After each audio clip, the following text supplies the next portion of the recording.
Hey, don't put inside on me. Is it frozen? Oh my god! It's sus, yeah. Hey, it's Sus.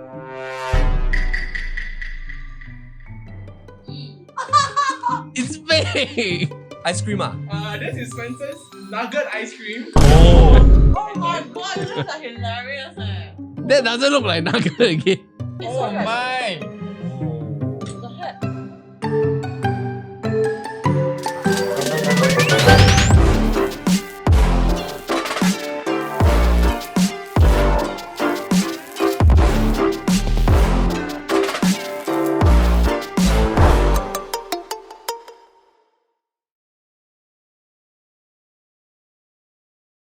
Let's introduce to our audience our new 101 series. Yay! Okay, so what's going to happen is that we are going to start this 101 episodes, and this is the first round that we are starting the 101 series. We're going to talk about interest rates 101. That means everything about interest rates we're going to discuss on this particular podcast episode at NOTG. And in future, we're going to talk about like cooling measures 101, HDB properties 101, landed property 101. We're going to talk about all the nuances that you usually hear. I want 101 Plaza. 101 building. Okay, so right, the unique thing about 101s, right, that we'll try to do is that, okay, first we'll break down into the really core fundamentals of it. So understanding, what are interest rates in general and what is the correlation with properties, right? But what is unique about our 101s, I would say, is that beyond just exploring, let's say today, beyond just talking about interest rates in isolation, what we're going to do is we're also going to talk about interest rates in today's market, right? So we're going to bring in news articles, we're going to bring in future predictions. Yeah, so it will be time situated as well, but we'll also try to cover the fundamentals of it. And I think what we are trying to aim for we're trying to aim for, like for the 101 series, is basically we want to cover like fundamental principles for every category, right? So that like no matter when you're watching it, maybe this is like 3 years down the road, you will find that this is still relevant because we are covering frameworks, principles which are more timeless that you can use in any market condition. And of course, anything that is more specific to the current market, that's where we give that direct one-to-one advice when specifically to the client's portfolio, etc. So that, like as an audience, you wouldn't feel confused or feel that, the content that you are getting is irrelevant because of different time that you're watching. And usually why frameworks and principles are the most important is because they set the most fundamental things on how you should be looking at the market, how you should be investing.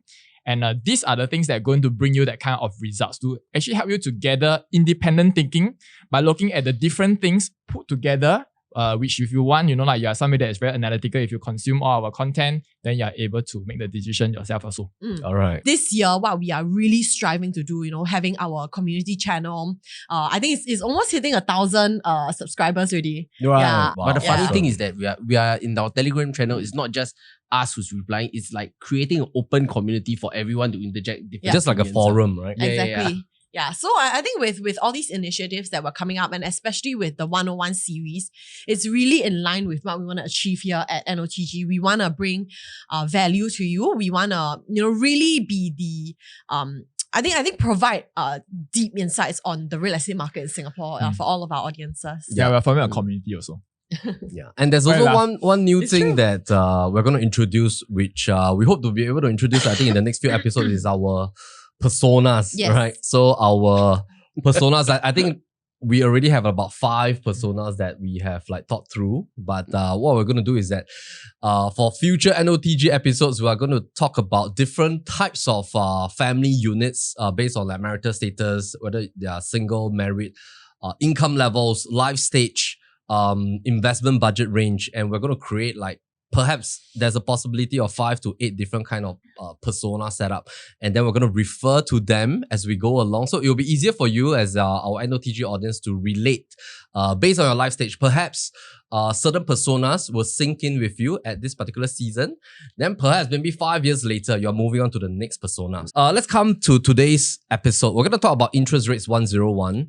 In particularly, we're going to talk about why are interest rates so important and instrumental when it comes to real estate investing? Interest rates has always been one of the fundamental, I think, most important breathing elements. So allow me to give a bit of introduction about interest rates. So whenever we talk about interest rates, it is like the bread and butter of real estate investing. Why is that so? It's because majority of home buyers, they take a mortgage, they leverage on their home for a mortgage loan in order to purchase a property. So why do people take a mortgage? And if you look at some of the most wealthy people in the world, a lot of wealthy people in the world, they do not keep cash. They actually leverage a lot of good debt in their portfolio. If you talk about like billionaires or multi-millionaires, sometimes if you were to have a chance to look at their portfolio, only a small percentage of their wealth is kept in cash. Now, the number one reason is because we are in an inflationary economic environment. The entire world is under the,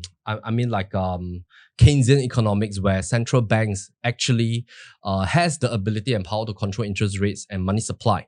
And because of that inflationary environment, the default kind of investing strategy has always been about thinking, how do you beat inflation? Because if you don't beat inflation, the cash that's left in your bank is going through a devaluing kind of scenario. And every year, you realize that the purchasing power of your cash left in the bank actually is dwindling on a year-to-year basis. The things that they could purchase 10 years ago versus now is drastically different.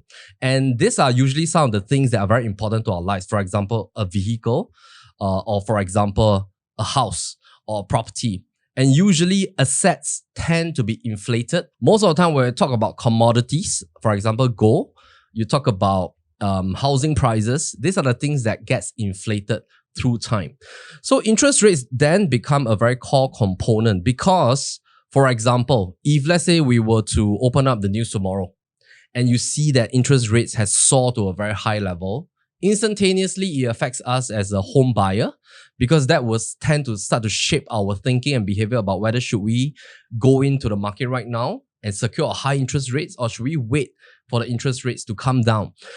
Compared to another scenario whereby you flip on the papers and you see that the interest rate has dipped to 1% or 1.5%, it also then changes our behavior as a home buyer. So I would say that interest rates play a very major role in terms of how we think about whether should we time the market, should we go into the market right now, should we forecast whether the prices of properties will start to go up or go down. And then it creates a lot of impact to decision making. So today we're going to go deep dive into it, but allow me to probably just give like interest rate kind of like overview. And maybe we have Rong, Lyndon or Grayce just to give a brief about the interest rate environment all the way from 1998 until now in terms of Singapore's interest rate history. Okay, I think we can look at the chart first to see some big picture correlation between interest rate versus the property price index. So of course, we can, there are three property price index that you can see on the graph. The red dotted line is the landed price index. The blue color dotted line is your non-landed, which is your condos and apartments. And you have the green color dotted line, which is your HD price index. Of course, we can be looking at two major kind of interest rates. Number one, the purple one, which is the US Central Bank interest rates, because they do influence, like how our Singapore interest rate behave. And you can look at the yellow one, which is the SORA interest rate that we are predominantly using now. So in summary, most of the time, I would say that in a lot of countries, when interest rate goes up, usually people predict that property prices will start falling. Why? Because when interest rates goes up, the affordability will actually come down. Because now, the monthly installment to actually repay the same amount of property loan actually gets higher. So if you were to look, for example, I think like Singapore is very unique because we have our own correlation. So sometimes you look at, this is from 2006 until 2023, is that if you see that when interest rate goes up, technically so you don't see the price index come down. In fact, actually price index actually went up. So if you see the 2006 interest rate increase, you will see that in 2007, actually property price index come down. And you'll see the same thing again in 2016, 2017, when interest rate goes up again, and you can start to see 2018 to 2019, property prices go up again. And so now we see the same thing. In 2022, interest rates went up sharply. And actually now in 2023, 2024, we realize that actually prices went up. So in fact, I will correlate, at least for the last 3 cycles. Don't change my slides. At least for the last 3 cycles, I don't want to look at my slides. Yeah, okay. So at least for the last 3 cycles, right, you realize that when interest rate goes up, actually the property price actually went up. So in fact, if you see, the other thing is that when interest rate comes down sharply, that is when prices will fall, right? So previously in 07-08, interest rate come down sharply. Rationale is because of the housing crisis, right? And then US interest rate actually went down to 0%. And previously we did not have cooling measures in place. And you can see that it's consistent with every other crisis before that, like Asian financial crisis, .com bubble, etc. You usually see about a 30% shave off in pricing. But something unique is that from 2009, we started our first cooling measure, and until now, we have 15 rounds of cooling measure. We realized that the previous time in 2020, when a crisis happened and a major rate cut happens to reduce to 0%, we no longer see that kind of price collapse in the housing area. Reason is because the cooling measures has basically created a big rod of very strong holding power among property owners. Essentially, all the cooling measures have flushed out all the weak players, and that's why the behavior has now changed. So if we look at the bar chart, so you can see that over here, this is a research by PLB Insights where we correlate the different scenarios when interest rate increased. Is there a drop in terms of the different property prices? So you can see that the only time when interest rate went up and prices dropped in the, let's say, the non-landed kind of segment is actually in like the 2000-2003, as well as the 07-09, which is where we cover on like the major crisis coinciding. I think one important point to note is that if we look at this bar chart graphs, the indicator at the top, anything that is green is upward movement, red is downward movement. There's a very significant difference in terms of behavior before 09 versus after 09. How do you? So for me, I somewhat have a very similar stand with you, Rong. In terms of interest rates, because definitely in our day-to-day jobs, we get asked a lot on interest rates, but more or less, you never hear like, hey, I'm going to sell my property now because interest rates are at an all-time low. I can get a higher price for my property. Then I'll just wait until the interest rate maybe increase and then I buy at a lower property price. It's not just so straightforward. Like what you were saying, the movement of the market is not purely based on interest rate. Yes, there will always be knee-jerk reactions, but the key thing is that we have to take into account like what's the supply, what's the demand on the market, whether everyone is employed, what's the retrenchment or rates like in that country. So when they are more stable, then it leads to them being able to take on more liabilities. So I wouldn't say it relates directly, but of course a knee-jerk reaction. When we study the interest rates charts, right, and we look at the relationship between interest rates increasing or dropping as well as property prices increasing and dropping, it's actually like sometimes when you look at it, there's actually no way to predict, right? So even though there is okay, in the market, right, there is this understanding that okay, they are in an inverse type of relationship. So when the interest rates go up, people will be more cautious to buy because their buying power will drop. So in that case, then people are more hesitant to buy, for example, right? And the property prices will either stay stagnant or they'll fall.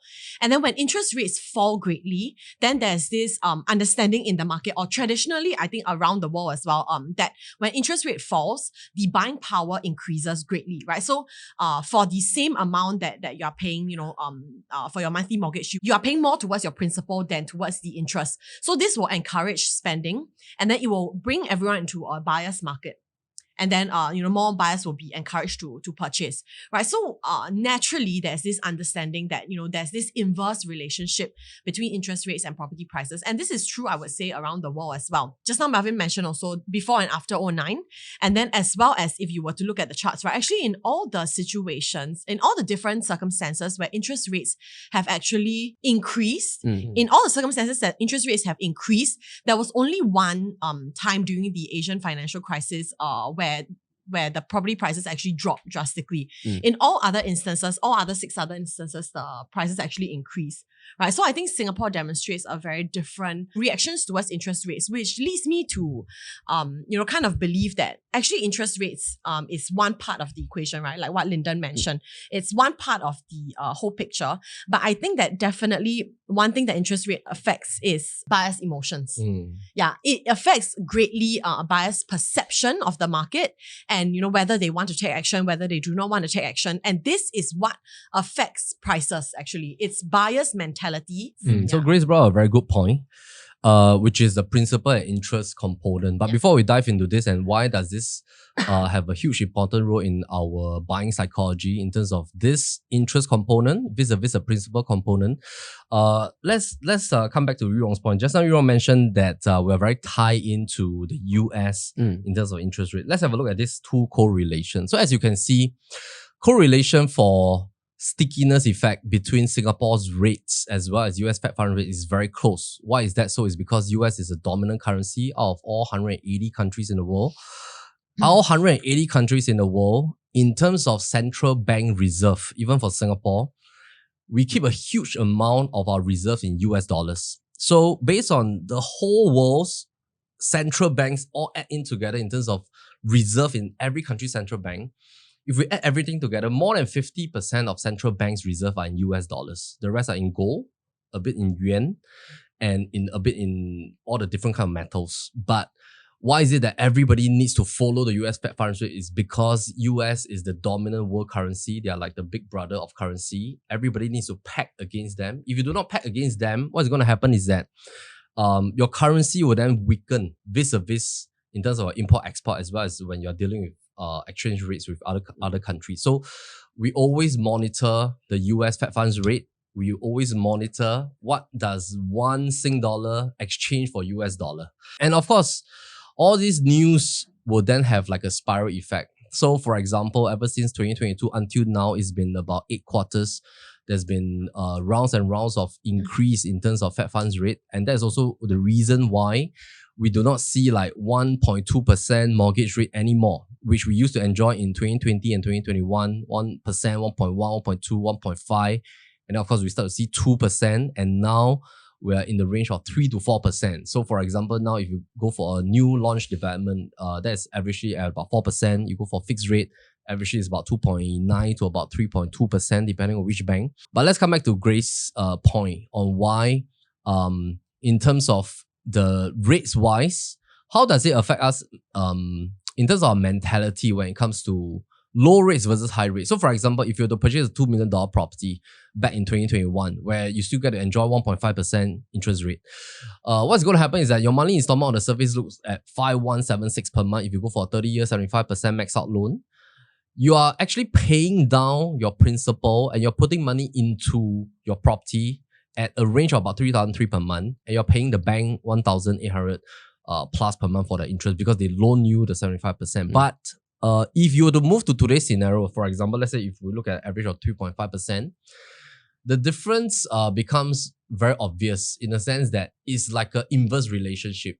You're paying down your mortgage slower, you're paying the bank more interest. And of course, that would then defer a bit of the buyer's motivation to go into the market now. Another way of looking at it is that these interest rates are not like US interest rate whereby you're locking for like 30-year mortgage kind of thing.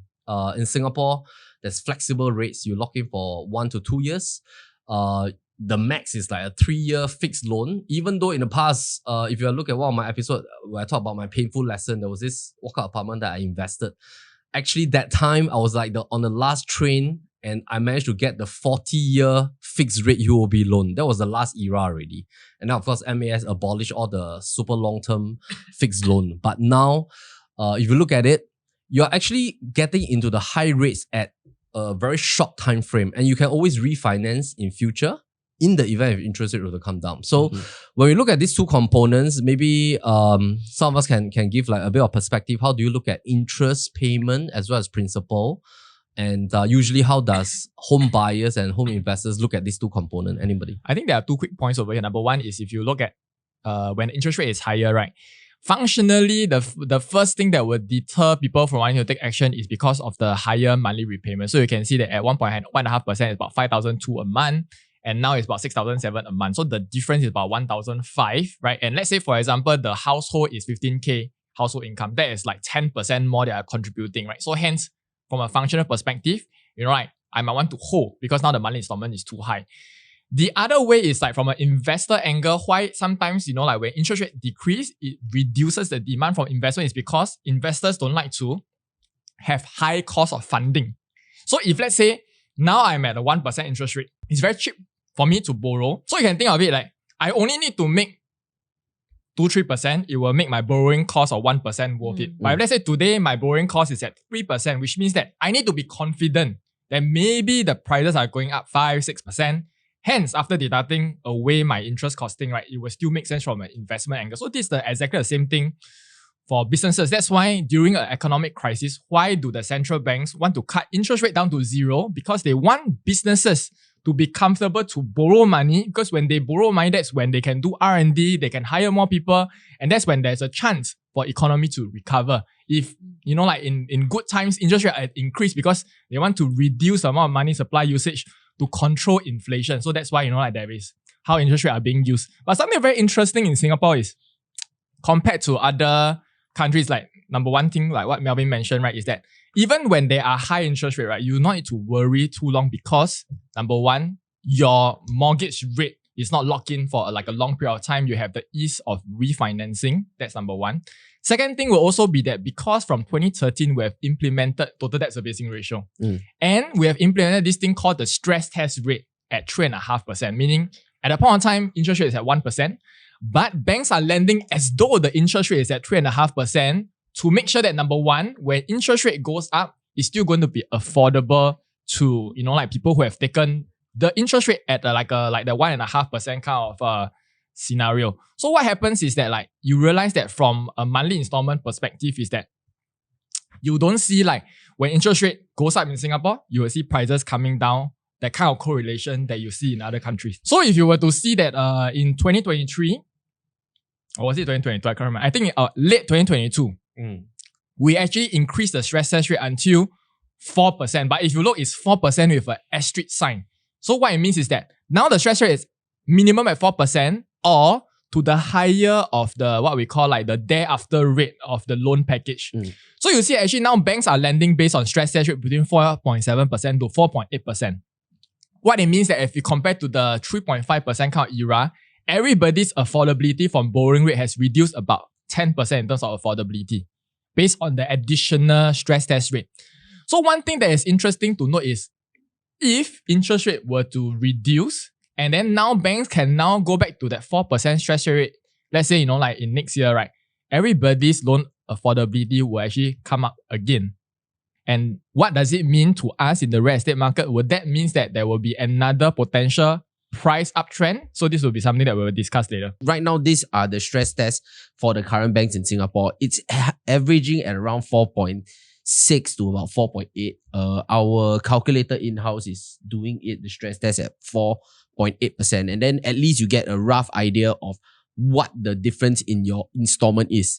But then when I brought it back to my own on the ground, what I've been talking with customers or clients, they're always nagging about wow, interest rates so expensive now. But it's not hey, wow, I cannot pay my interest rate, Jose, I need to sell now, that kind of thing. So that's why there's no bubble, coupled with a lot of factors like what you, Rong, mentioned, the TDSR, what you can loan exactly. So then that brings me down to my next point. So then I had this case study because last year at our landed convention, I was speaking to a hedge fund, he owns a hedge fund in Singapore, giving me the Yurong vibes, that kind of thing, only talk numbers one. If he give his mobile number, it's 0001, 0, that kind of thing. That is numerology. So, binary numbers, that kind of thing. So I was talking with him. Then he was telling me so why is it a good time to buy? Then of course at that point of time, number one, interest rates are low and all that kind of thing. When I went to look into our infogram, where is that sweet spot that whether owning or renting makes better sense. If you are able to meet any of our consultants, they can pull out this slide for you to show you if the interest rate currently right now we are sitting at about 3%. Okay, if you rent it over a period, okay, so because your loan tenure is maximum 30 years. So if you buy a property, that's the amount of time you pay. But at 3%, because this is not the one that is I can hover over and see. At 3%, if I remember correctly, or 2% interest rate, 4.17% rental yield, you would have to rent 38.5 years. And then while if you are owning it, you are only paying 30 years. 38.5 years, your rental that you pay, right? It's equivalent to the amount that you would down pay and fully pay your property away in your mortgage installments versus your renting out of pocket cash. After 38.5 years, you are still going to continue to pay. But if you own the property, you don't need to pay and you get to live in it for free. So this is the value gap that we are trying to bring out, I guess, into our 101 classes to really try to break down frameworks to see whether is it better to rent then or better to buy. Because this client that I met at the landed, he was saying that, hey, I can just rent. I'm paying the exact same money that someone is paying for purchasing it. Okay, I think that depends on a certain few instances. So number one is I think like if you are renting for a very long time, like 20 over 30 over years, then definitely owning, like what Lyndon say, definitely would make sense. So sometimes renting makes sense from a shorter term perspective. You need flexibility to change. And I think that hedge fund person that you were speaking to actually is coming from number one, let's say short-term angle, especially if we are discussing anything about landed property at that point of time, right? Where the rental for landed is low. The yield is low. Correct. And because the purchasing price is high, hence your monthly installment is high, right? So now something that's interesting is actually the interest rate that you are financing for the landed property is actually higher than the rental you're going to pay by renting there. So hence his conclusion then it makes sense. I would say that like what Lyndon mentioned, short term, it will always make sense because you find that kind of arbitrage. But I'm talking about you want to stay in this house for 20, 30 years, then eventually things will go back to norm and goes back to a normal. So like it will make more sense to own in the longer term. Also, I think when we are talking about property investment in general, when we look at an asset, right, there's also two vehicles to property appreciation, right? So I would say two vehicles in terms of your property generating you any kind of appreciation or returns. So of course, the first which we've been discussing is in terms of rental, right? So rental yield, there are times where interest rate is high, then your rental yield is not as high. But I think what we need to understand is that this is just but one vehicle, right? So there's also another second and arguably more powerful vehicle, which is the capital appreciation of this property itself. If you were to choose and buy into the right property, then this property potentially over the next, we are discussing 5, 10, 15 years, it could potentially earn you a lot more in terms of the capital appreciation in which the bank does not share in this profit, right? So sometimes we say even if a property, the rental yield is not fantastic, or even if it's the rental does not cover the mortgage, sometimes it still makes sense to buy, right?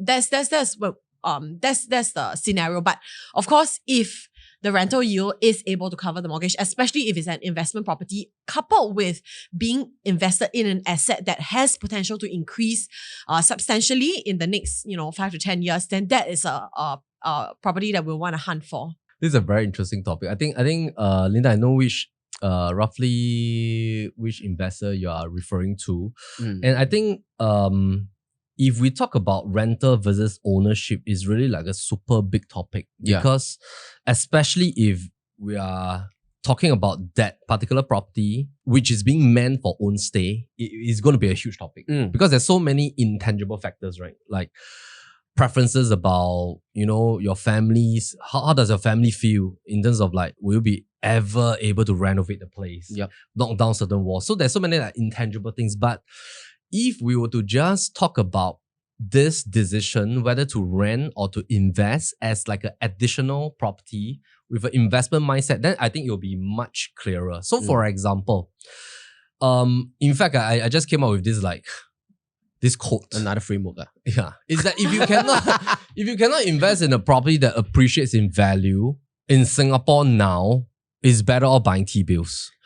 Why is that so? Is because if the appreciation does not happen and you're holding on to a property or you're going to invest in a property which potentially in the next 3, 5, 8, 10 years that does not see any form of capital appreciation, is really better off buying T-bills because you cannot even fight the mortgage interest rates that you're paying. You cannot even fight the property tax that you're paying just by looking at the interest rate is already 3%. So if your property don't even appreciate by at least 3 or 3.5 or 4% per annum, you technically cannot fight that just from an investment point of view and not looking at an own stay point of view. So if we were to remove that whole own stay spectrum out, we look at just investment point of view. Why do I say that it might be better off buying T-bills is because if you look at certain scenarios over here, we always talk about these 4 classes of property investment. If a $2 million property in the 5 years kind of investment spectrum, if it doesn't appreciate in price nor rental, it's going to cost you a negative 21% in terms of a return on investment or return on capital. If your monthly rental can cover your mortgage, you will probably earn about 1% per annum, which will then mean that it's better off buying T-bills. And of course, if your capital appreciates but your rental cannot cover your mortgage, you will still see a positive gain on a year-to-year basis. And of course, if both are good and green in terms of capital appreciation as well as rental, being able to cover your mortgage is definitely a A-class kind of property investment. But I would like to come back to this part first again. It's because I think a lot of people, when they are bantering, especially like just now, Lyndon and Rong, you all are talking about landed properties, right?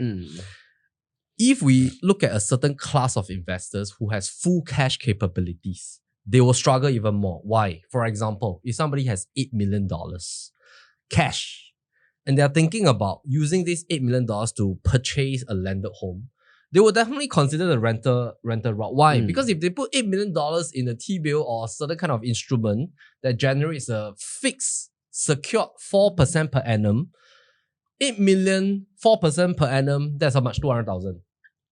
500,000. I'm just sitting in my I'm not trying to process. Hey, what you're eating? The ice cream? You never give us the... Okay, 320,000 per annum. Per month, sorry, my math is it? It's not in the pig state now. Okay, per month, you're generating $26,666, putting in a T-bill that gives you 4%.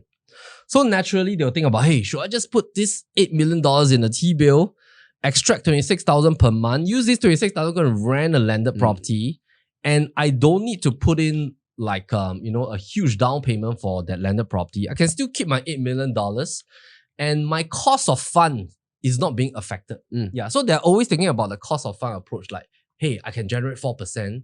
Why should I go and buy a property that perhaps might not appreciate? But of course, if we look at this kind of comparison, that is impossible to compare everything. Why?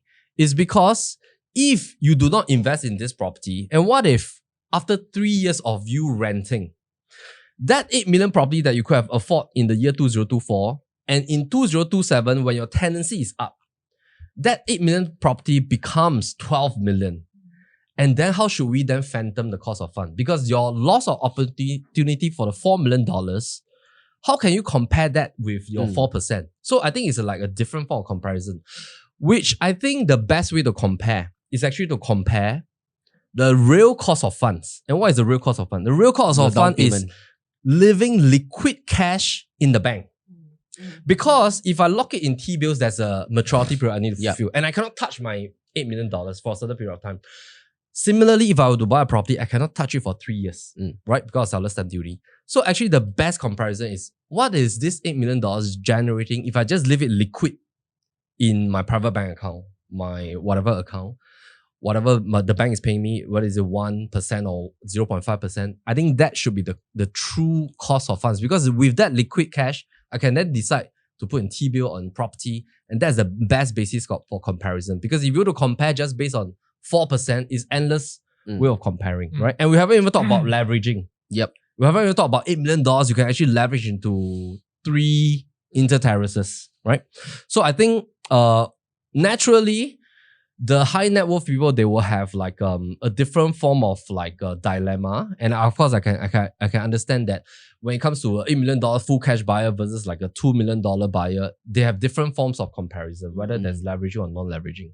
I mean, just now one of the comparison is because from like an investor mindset who are predominantly, let's say, like investing in like liquid instruments like stocks and all that, right? So they always have a comparison between like what we call like just now like T-bills as your risk-free return, right? So does it make sense for me to take on more risk? And if I'm going to take on more risk, how much more potential returns am I going to get Because if the projection is not high enough, it does not justify. So it's one of the, like same question as I know when people ask me, hey, should I take a bank loan or not? Right? Should I take more loan? So I say like if it's like you're in the investment kind of cycle now, let's say you're below 45, just take max loan. So that one is my usual kind of sharing. And one of the things is last time it was much easier to decide because last time when interest rate were at 1.5%, you take the loan instead of using your CPF, you keep your CPF, you are guaranteed 2.5%, right? So you know that you are netting profitable 1%. So now the question is, now interest rate is at, let's say 3%, right? Should you be actually taking the 3%? And then like if you are, instead you keep your CPF in a CPF account, right? You are losing 0.5% every single month, right? So whether then now does it still make sense or not? So the question is that like sometimes people ask me, okay, so like if let's say today I have cash, right? Should I use the cash to pay out a loan? So I always say, if you are very confident that your cash can generate 8% or more in your other instruments, then please go ahead and take max loan. Because let's say you are at a 3%, you can make 10%, there is still a good enough arbitrage of 7% or more. But let's say you're not confident, I think like, okay, maybe my cash, maybe sometimes I only make 4%, right? Or maybe it might range from 2%, you're unsure. Then in this case, maybe it makes sense for you to take a lesser loan first because it shows that this person does not have the skill set to generate better returns. And when he does have that kind of skill set, he can always do a reverse mortgage as long as the salary is still strong from his property. Then he can opt for his other form of arbitrage and other investments. Actually, I got a question for you guys. Okay, how hard does your money need to work on an annual basis to beat inflation if you are somebody with cash and you are timing the real estate market? So we're talking about this objective to own a real estate. And the question is that how much does your cash needs to beat in terms of annual inflation if your end goal is that in 1, 2, 3 years time is to own a property? I think the question phrasing is confusing lah. Number one is number one, if you are saying that, okay, how much must my cash be increasing to protect my purchasing power of like the normal inflation means commodities. Okay, I want to go and buy my. I know already. I rephrase again. That means if I do not buy a property today and I go to take my cash to invest in other instruments, S&P 500, tech stocks or whatever, commodities, right? How many percent do I need to win? Oh, that one, your question now becomes even more difficult. Because there are so many multi-scenarios. So, okay, let's say the first scenario, right, is like how much do I need to grow my money to protect my purchasing power? Let's say you're talking about commodity inflation, just, like my transportation cost, public transport, my food cost. So that will be about 3.5%. That's it. But if you're talking about you want to buy a house and then you are keeping it, let's say in terms of like cash-wise, right? Then you realize that actually a good property, a good asset class, right, your money needs to grow at about 20%. Rationale is because if we take about max loan, right, like all the kind of like property investments that when we work backwards, actually how much return is my client getting? Good property annualized gain is about 5%, right? And there are some properties that we manage to identify 6 to 7% annualized return, right? It means that actually the compounded return of the money that is put in is about 20 to 23% a year on how the cash is growing on a compounded rate. So if you take leverage, yes, if I take leverage, that would be 20%. So 20%, right? Grayce, how many percent does your money need to grow? To me personally, I would feel that it's not fair to compare it to how much potentially your property could have appreciated, because you could have bought into a property that did not appreciate / depreciated. So that would not be fair to say that, okay, like I potentially could have earned, this 20%. So therefore, I think that my money should work this hard. Yeah. To me, I think that it's just a fair appreciation, which means that, okay, in terms of, let's say, the general appreciation. So in terms of condos having appreciated 5 to 6%, then I would say that your money needs to appreciate 5 to 6%. Yeah. What's that word like? On par. Yeah, on par. But of course, this is not how things work, right? There's always that. There are also other intangible factors, which is in terms of opportunity cost, which is what if your property really did appreciate that amount if you selected the right one. That's first. Second thing is also the anxiety of being out of the real estate game. Right. So, having to hop and run around, the kind of stress and anxiety that it could introduce to you and your family. I think like what Melvin mentioned, not being able to make the space your own. That's a big one. And then also like, that constant anxiety of like hunting for the right property. I would say just 5 to 6%. 5 to 6% in order to beat in terms of purchasing power. So I reframe the question in the sense that the intent is still to buy a property, but maybe now the mindset is that, hey, I think I don't want to buy first. Let me take this money, go and invest in some stocks. I try to beat certain percentage, then I come back to buy. So your gut feel is 5 to 6%, just to keep pace with the purchasing power. As if you are just like want everything to be status quo, like you're just like, okay, I just want to be able to afford, assuming that, the appreciation is the same and constant at 5 to 6%. As in like, because it's easier to compare like from Grayce mentioned, is it on a non-leverage angle, then it's easier. Because if you put leverage into place, correct. Yeah. Then it'll be different. And it's not fair because what if you bought into a property that depreciated instead? Yeah, so I don't think it's fair to compare with like the, if you were to leverage, then the actual invested money, how much it could have. That's why I think like, I know the what if every property you buy into appreciates? What is the percentage you have to keep pace with? 20%? 20-30%? 20-30%. Okay. Yeah. Thanks. How about Lyndon? How many percent? Quite similar. We have 2 million, right? Cash. Yeah, 2 million. We have 2 million so let's say you're really a buyer, you're in a dilemma, like, hey, should I go in now? And you're planning why don't I just full pay? Maybe we can elaborate the concept a little bit of like why is it 20-30%? Because some viewers might think like, no, the property only appreciated 5 to 6%. Yes, correct. Yeah, correct. so it's because let's say out of the 100%, right, you are only putting down the 25%, and then also of course your buyer's stamp duty, which is like say 30%, then plus maybe your 3 years mortgage loan. That you use also. Correct. So the returns is calculated based on whatever cash that you have actually put in, not the total value of the property. So with this 30% that you have invested, how much has it made you? Instead of, let's say, like, you're not putting in the 100%. Yeah. Okay, sorry, Lyndon. Yeah. So I would say based on, if I have 2 million, and let's say I fully leverage, I would be around there, maybe add another. As of now, right? As of today, right? As of today, based on my previous episode, property is supposed to only grow 5 to 7%. So I would say slightly lower than 20%. Slightly lower than 20%. I have a feeling, right? He already has a number. No. Then he wanna like shock us. No. Did you know it's like No. Okay, great. 37%. Explain this concept to our audience, because just now you're trying to explain about the 4 times effect, right? Yes. So explain this concept on this person that bought a $2 million property. After 5 years, he or she sold the property at 2.5 million, which is a 25% increment, right? Why is it that a 25% increment translate to this person putting in $100,000 cash, $470,000 CPF, 1.5 million loan, but after selling it, the extraction at the end of the day, after we less off all rental fees, property tax, legal fee, agency fee, MCST and everything, this investor can get back $555,000 in cash and 532 in CPF. So technically, that's like, the down payment has been doubled. It's like a doubling kind of thing. Yeah. So I think something fantastic about property is the ability for the buyer to leverage, right? So we call this OPM, other people's money. So in terms of the initial investment, even if it's to buy a $2 million property, actually the cash outlay is only 100K, and then CPF wise is 470K.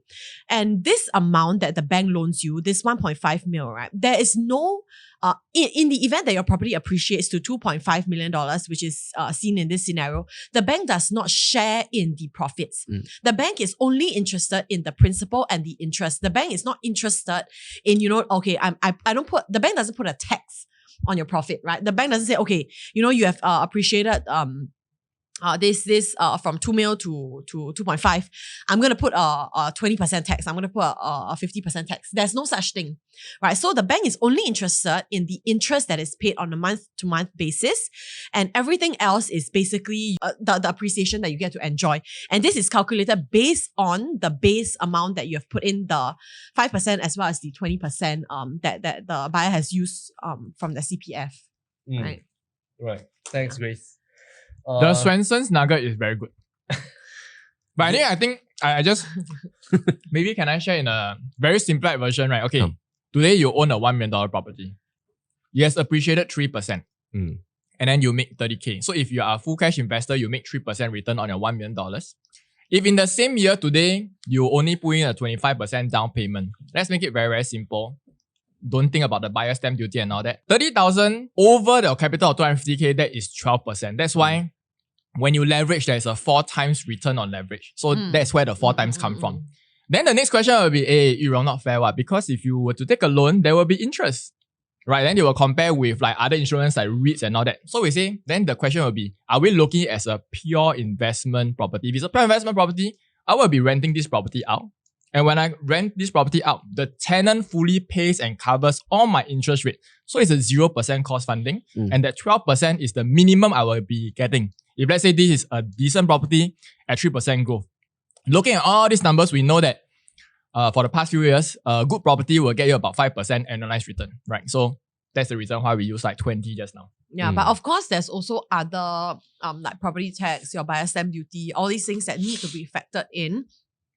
Agency fee as well, if you do engage an estate agent or a realtor to help you sell. So these are things that are built into your cost as well. Yeah. Thanks, Grayce. Thanks for sharing about the leveraging factor. So why I asked that question in the first place is because if let's say we were to look at certain trends that's happening, right? So just have a look at in terms of like the average income, right? So average income, the latest stats is that we're looking at median household income. This median household income in 2023 is around the range of about 10 to 11,000, as in like they take this from like Singapore statistics. We take, well, where do we take it? As Sing Stats. Okay. So basically, if we look at $10,000, why do I want to showcase this figure is because $10,000 today, assuming this person does not have any debt in terms of like a massive car loan, like $2,000, doesn't drive a BM or stuff like that, they can actually go for about a 1 million loan, right? Yeah. They can qualify for about 1.38 million, provided they have the down payment. Now, this number in the past means that you can own like a bigger property. This number today means that you can own a smaller property. If let's say we just look at new launches, right? So this number in the past, if we talk about the era in 2018, 2019, it can easily get you a 3-bedder in most new launches in the OCR district. This number today can only get you a 2-bedder. So what is going to happen is that as we look at the affordability, the same price quantum is only going to allow a median family to allow to own a smaller property through time. So why is that important to note is because when we were asking about keeping pace with the performance of your cash vis-a-vis asset inflation is a very important concept to grasp. Because if we just look at a median 3-bedder in OCR, I'm just talking about the fringe of Singapore. And I think one of the topics that we need to talk about in the future episode is that I think the OCR now is like the new RCR. It's like the RCR has expanded. Perhaps the OCR in Singapore will become JB already. I don't know. Right? It's like RCR prices are pushing into OCR. And just have a look at 2018 and 2023. We just take a 5-year comparison. And there's also this trend about the fact that money gets attracted to affordability. I mean, in fact, I think the most surprising part is the North region. I mean, in the past, you can get a 3-bedder in the North region, perhaps Sembawang or Woodlands for averagely $900,000, but now it has appreciated by 44%. This is a 5-year average. That means that it has appreciated by about 9% per annum. So somebody that actually was sitting on the sideline 2018 wanting to buy a 3-bedder but didn't take action, and today if they want to take action, they have to pay 44% more, meaning that your money in the bank has depreciated by 44% without leverage. If we are talking about leverage, that's even more. So without thinking about property as something that you intend to buy, the base fundamental percentage to beat is actually 7%.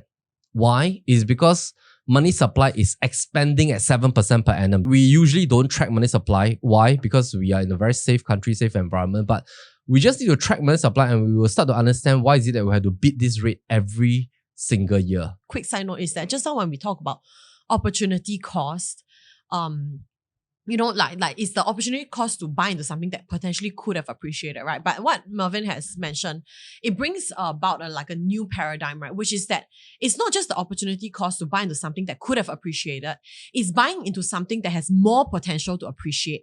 Because let's say if you are buying into a property that is bigger, $100 PSF increment is more overall appreciation for you compared to if you were to buy a smaller property, right? So you could have been buying at an earlier time to something that is bigger, which means it has more potential to appreciate if it increases at the same PSF level. No, but it doesn't matter whether it's because right now the chart is showing us that if I bought back in 2018, I want to buy that price, a 3-bedder, the median price was 880.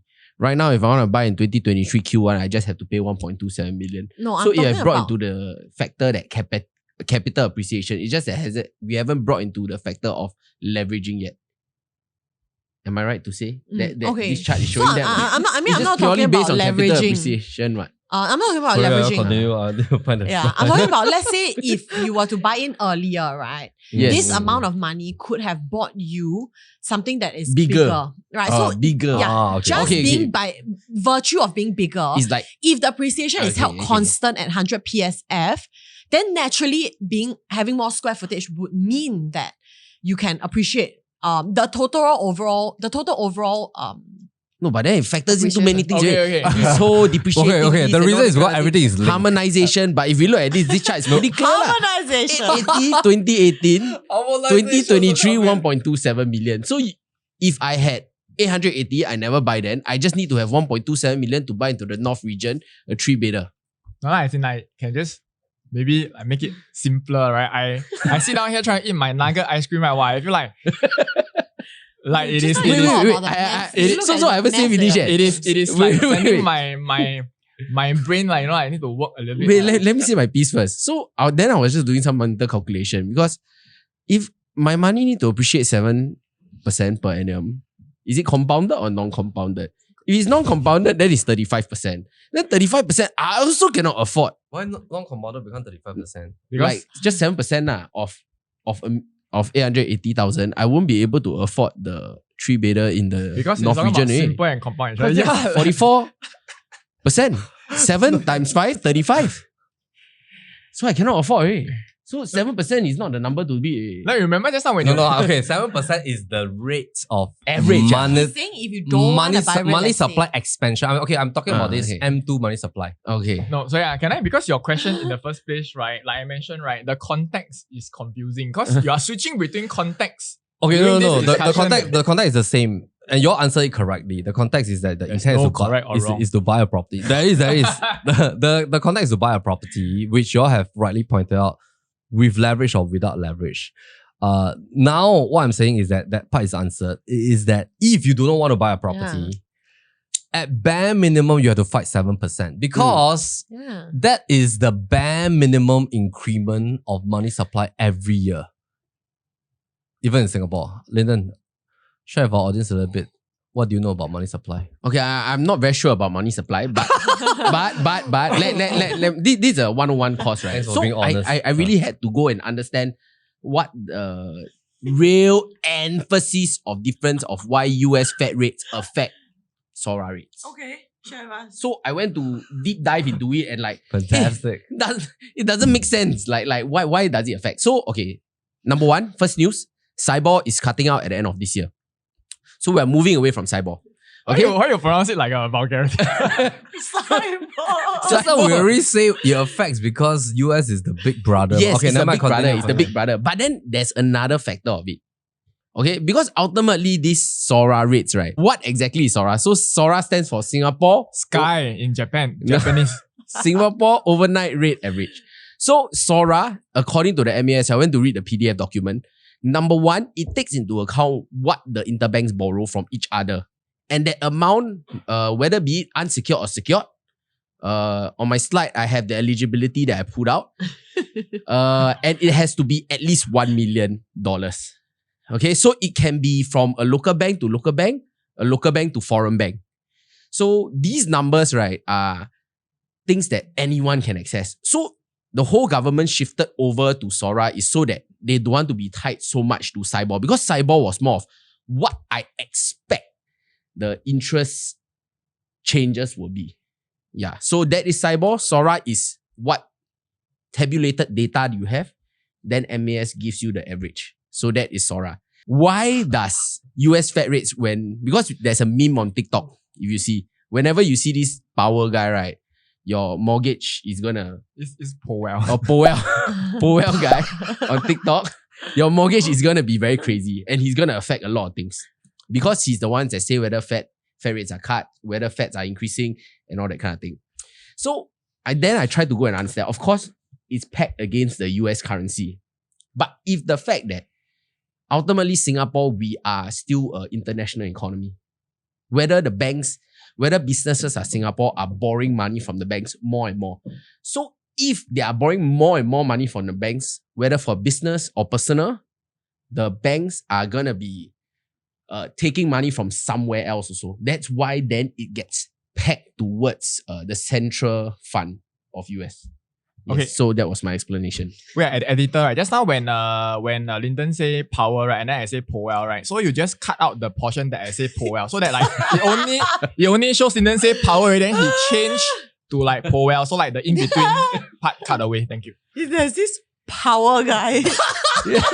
I was like, you know, I thought you were saying like Power. No. But you know his name is Powell, man. Yeah. Jerome Power? No, I thought it's like somebody on TikTok. Yeah, I thought Power guy. Power guy. Well, Power. Don't need. Okay.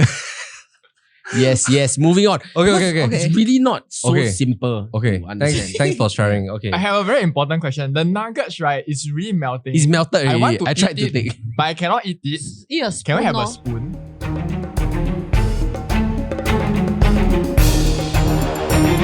The editor, I think need to cut this out because we sound a bit like too non-PG already. And like, It's okay lah, put it in lah. okay, then just cut my part out. Hey, how did you come up with Below. this framework? You just thought of it. You have to layman yeah, a lot of things. Anyway, don't show this screen. I can see my business number. Hey, shucks. You are the founder, but you don't even know your password. Hey, what is that Marcus for password? Wow, fantastic point. I would have never thought of this. Okay, why don't you all eat? So what's this? You all eat in the background. Come. M1, Okay, M2. come. Let me